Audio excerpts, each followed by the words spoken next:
ক্যানিং পূর্ব বিধানসভার বোদরা অঞ্চলে বিধানসভা কমিটির সাংগঠনিক সভা হয়।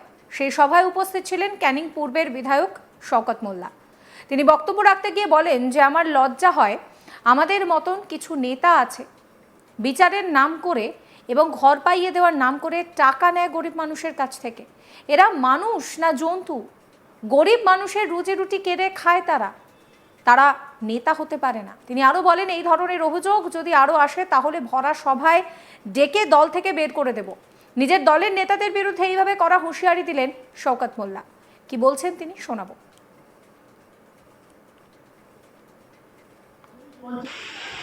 আমার তো লজ্জা হয় দুটো একটা নেতার জন্য। এখনো শুনি কেউ বিচারের নাম করে কেউ টাকা নেয়, কেউ গরিব মানুষের ঘর পাইয়ে দেওয়ার নাম করে টাকা নেয়। এর চাইতে বড় লজ্জা তো আর কিছু হতে পারে না। এই সমস্ত কাজ যারা করে তারা মানুষ নামে চার পেয়ে জন্তু। তারা কখনো প্রকৃত মানুষ হতে পারে না। যারা গরিব মানুষের রুটি রুজি কেড়ে খায় তারা কেমন ধরনের নেতা, কেমন ধরনের মানুষ?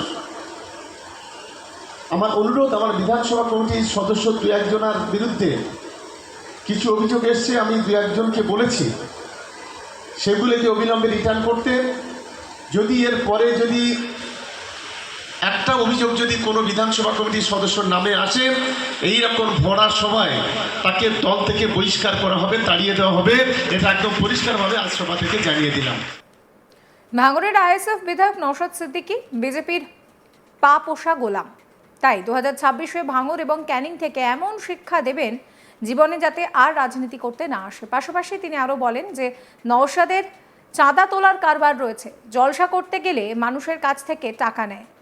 এরা মানুষের উপকার করবে কি করে? হুঁশিয়ারি দিয়ে বললেন শওকত মোল্লা। কি বলছেন তিনি শুনুন। বাংলায় চতুর্থবারের জন্য মমতা বন্দ্যোপাধ্যায় আসবে, এটা আটকাবার বিজেপি কেন? বিজেপির ঠাকুরদার ক্ষমতা নেই, এটা অন ক্যামেরা চ্যালেঞ্জ করে বলছে। আর বিজেপির সবচেয়ে একটা পাপোষা গোলাম সে হচ্ছে এই নওশাদ সিদ্দিকী, আইএসএফ। এই পাপোষা গোলাম ভাঙড় ক্যানিং থেকে এমন শিক্ষা আপনারা দেবেন, সারা জীবন যেন রাজনীতিতে আর কোনোদিন যেন না আসে, সেই ব্যবস্থা করতে হবে। এদের চাঁদা তোলা কারবার, জলসা হলে বসে থেকে লোকের কাছে টাকা নেয়। এরা কখনো মানুষের উপকার করতে পারে না। এরা এই নওশাদ একটা তাবিজ লিখে এখনো পর্যন্ত টাকা নেয়। এ কি মানুষের উপকার করবে? আবার আমি শুনলাম গতকালকে কেউ কেউ আবার দলের বিরুদ্ধে বলছে আমরা এসবের কোনো গুরুত্ব, বলছে বাংলার সংখ্যালঘুরা ভয়ঙ্কর খেলা খেলবে। আমি বলছি হ্যাঁ, সংখ্যালঘুরা এবং সংখ্যাগুরুরা দুটো সম্প্রদায় আগামী দিনে ভয়ঙ্কর খেলা খেলবে মমতা বন্দ্যোপাধ্যায়ের পাশে থেকে। এটা অন্তত তাদেরকে মনে রাখা উচিত। কারণ গত 21-এ যে সিট পেয়েছি সেই সিট থেকে আরও 30টা সিট তৃণমূল কংগ্রেস বেশি পাবে, এটা অন্তত তাদের মনে রাখা উচিত। এই ভাবতে একটু অবাক লাগছে আমার যখন ঠিকমতো এ হবে না, আমি সঙ্গে সঙ্গে বিরোধিতা করব। অন্যদিকে বোদরা অঞ্চল থেকে বিজেপির মণ্ডল সভাপতি অভিজিৎ দাস সহ প্রায় 40টি পরিবার তৃণমূল কংগ্রেসে যোগ দিলেন ক্যানিং পূর্বের বিধায়ক শওকত মোল্লার হাত ধরে। এই নিয়ে আমার কলিগ প্রসেনজিৎ সাহা একটি রিপোর্ট দিচ্ছেন। সেই রিপোর্টে কি রয়েছে দেখুন। এবার ক্যানিং পূর্বের বিধায়ক তথা ভাঙড় তৃণমূল কংগ্রেসের অবজারভার শওকত মোল্লা নিজে মুখেই স্বীকার করেছেন যে তৃণমূল কংগ্রেসের লোকজন কাটমানির টাকা নেয়, তোলাবাজির টাকা নেয়। মানুষের জমি জমা সংক্রান্ত সমস্যার সমাধানের নামে, বিচারের নামে, এমনকি কাউকে ঘর পাইয়ে দেওয়ার নাম করেও টাকা নিচ্ছেন বেশ কিছু পঞ্চায়েত প্রধান বা এলাকার নেতারা। আর এই বিষয়টি ইতিমধ্যেই শওকত মোল্লার কাছে অভিযোগ এসেছে এবং তিনি সেটা প্রকাশ্য সভা থেকে স্বীকার করেছেন। পাশাপাশি তিনি এমনটাও জানিয়েছেন যে এই ধরনের ঘটনার যদি পুনরাবৃত্তি হয় তাহলে দল থেকে তাদেরকে বের করে দেওয়া হবে। সম্প্রতি দক্ষিণ 24 পরগনার ভাঙড় বিধানসভার অন্তর্গত বোদরা এলাকাতে সেখানে একটি বৈঠক করেন শওকত মোল্লা এবং সেই বিধানসভার যারা কোর কমিটির সদস্যরা রয়েছেন, তৃণমূলের নেতারা রয়েছেন, তাদেরকে নিয়ে সেই বৈঠক হয় এবং সেই বৈঠকে বক্তব্য রাখতে গিয়ে কার্যত শওকত মোল্লা হুঁশিয়ারি দিয়েছেন দলেরই নেতৃত্বদের। তিনি জানিয়ে দিয়েছেন যে এই ধরনের কাজ কিন্তু আর চলবে না। তার কারণ সামনেই বিধানসভা নির্বাচন, সাধারণ মানুষের কাছ থেকে কোনোভাবেই তোলাবাজির টাকা নেওয়া যাবে না।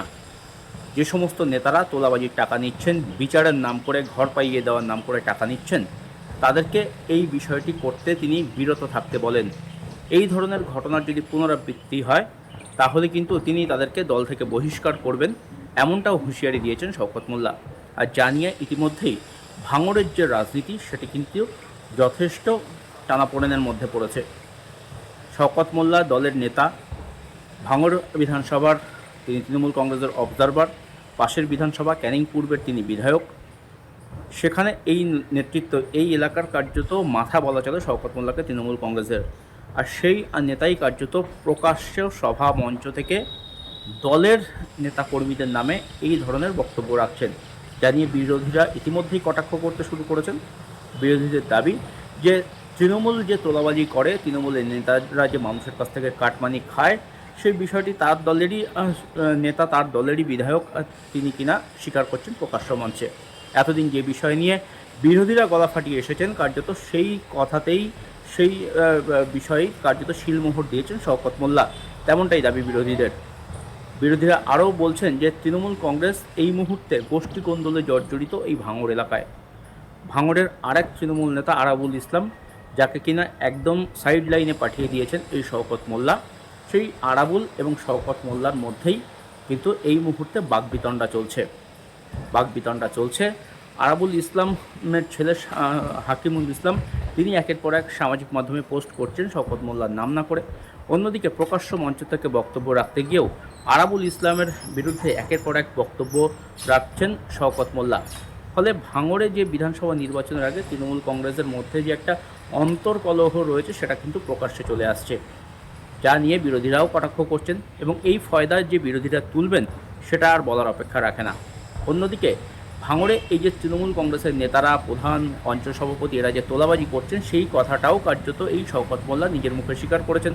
সেটাও কার্যত বিধানসভা ভোটের আগে তৃণমূল কংগ্রেসের বিরুদ্ধে বিরোধীদের হাতে অস্ত্র হয়ে উঠেছে। আর জানিয়ে বিরোধীরা ইতিমধ্যেই বিভিন্ন জায়গায় এ বিষয়ে বক্তব্য রাখছেন এবং জানিয়ে ভাঙড়ের রাজনীতিতে কিন্তু যথেষ্ট টানাপোড়েন শুরু হয়েছে। ক্যানিং পূর্ব বিধানসভার বোদরা অঞ্চলে বিধানসভা কমিটির যে সাংগঠনিক সভা, সেখান থেকে শওকত মোল্লা রীতিমতন হুঁশিয়ারি দিলেন। তিনি বক্তব্য রাখতে গিয়ে বলছেন যে আমার লজ্জা হয় যে আমাদের কিছু নেতা আছে যারা বিচারের নাম করে, ঘর পাইয়ে দেওয়ার নাম করে টাকা নেয় গরিব মানুষদের কাছ থেকে। এরা মানুষ নয়, এরা জন্তু। গরিব মানুষের রুজি রুটি কেড়ে খায় তারা, এরা নেতা হতে পারে না। তিনি আরও বলেন, এই ধরনের অভিযোগ যদি আরও আসে তাহলে ভরা সভায় ডেকে দল থেকে তাদেরকে বের করে দেওয়া হবে। 26-এর আগে নিজের দলের নেতাদের বিরুদ্ধে এইভাবে হুঁশিয়ারি দিলেন শওকত মোল্লা। সমস্ত খবরের আপডেটের জন্য আপনাদের নজর থাকুক আজ তাক বাংলায়। চ্যানেলটিকে সাবস্ক্রাইব করবেন, নোটিফিকেশন পেতে বেল আইকনে ক্লিক করবেন, ফলো করতে ভুলবেন না আজ তাক বাংলার হোয়াটসঅ্যাপ চ্যানেলও।